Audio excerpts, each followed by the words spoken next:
So indefinite integral. Actually, all these lessons are very, very connected. When I'm going through this lesson, you'll be like, didn't we just learn this? Yes, you're right. We just learned this, and it's pretty much exactly the same, except, every single time they give you a little bit harder things to think about, but the concept is still the same. Everything is going to build off of FTC from now on. All right, indefinite integral. So this is where people get a little bit confused. The difference between indefinite integral and definite integral. Okay, it's actually not that tricky. Indefinite integral just means it has an integral without limits. So you're not actually evaluating an area because you don't know from where to where. You just want to know what is the function, what's the area function, what does it look like? So your answer will always have a plus c. In the definite integral, definite means I do need it between a certain limit. So this will look like exactly the same thing, except you're going to be going from A to B. Okay? So that is the only difference between a definite integral and a indefinite integral. Indefinite integral, you're not actually looking for a definite number, an actual area, because you don't know from where to where. You just want an area function. Okay? Definite integral, you do want an actual number. It's basically the difference between like when you take a derivative and a derivative at a point. Does that kind of make more sense? The derivative of a function is just a function. Derivative of a function at a point, you actually have a number. Okay, so that is pretty much the same difference between the two. All right. Let's look at this question. Integral, so number 1. Integral of 10x squared minus 2 secant squared x dx. Okay, so apply the same rule as before. You take integral of every term on its own. The only thing you want to remember is remember your plus c when it's an indefinite integral. All right, so integral of this one, that's going to be 2x to the 5th minus, and then the integral of secant squared is tangent x. So this is 2 tangent x. Just don't forget your plus c.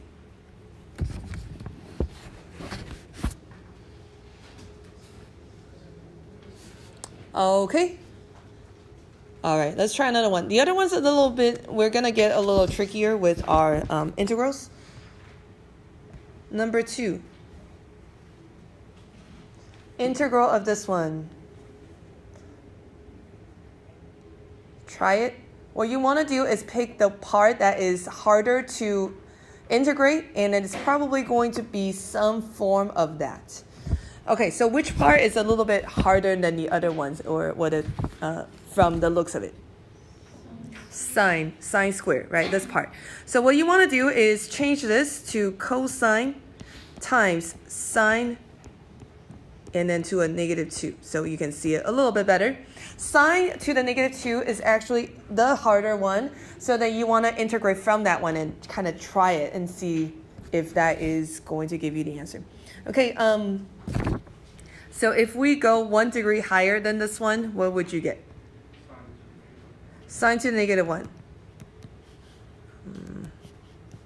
Write it this way.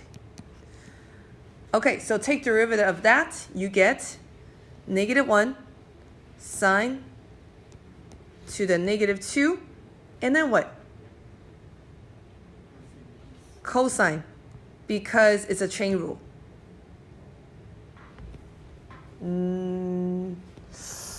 Okay, I see a lot of... Okay, so when you take the derivative of this one, the sine to the -1, you take, it's basically a power rule, right? Power rule, so put the -1 in the front, and then this becomes a -2. But this inside is not just a theta.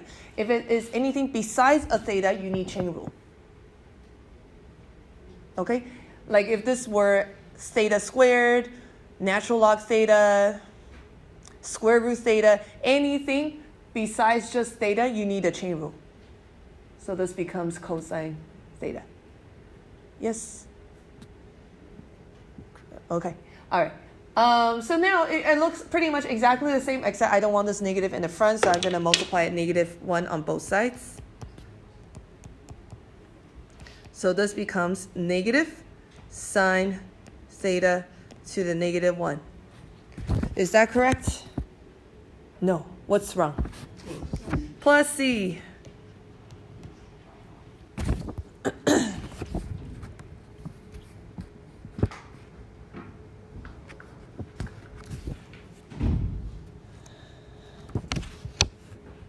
Okay, next.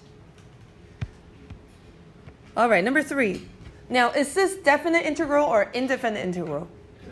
Definite, because it has limits, right? So you do need to find an actual number once you integrate.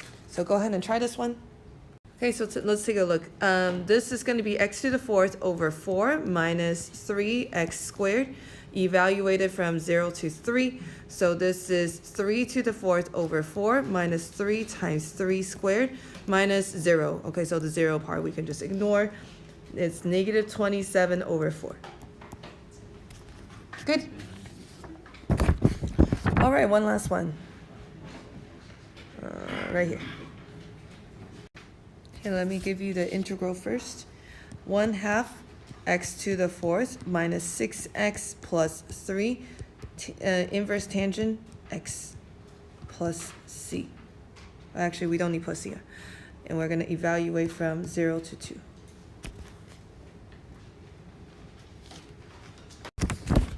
Okay, so let's plug in the numbers. We should get -4 plus 3 inverse tangent 2.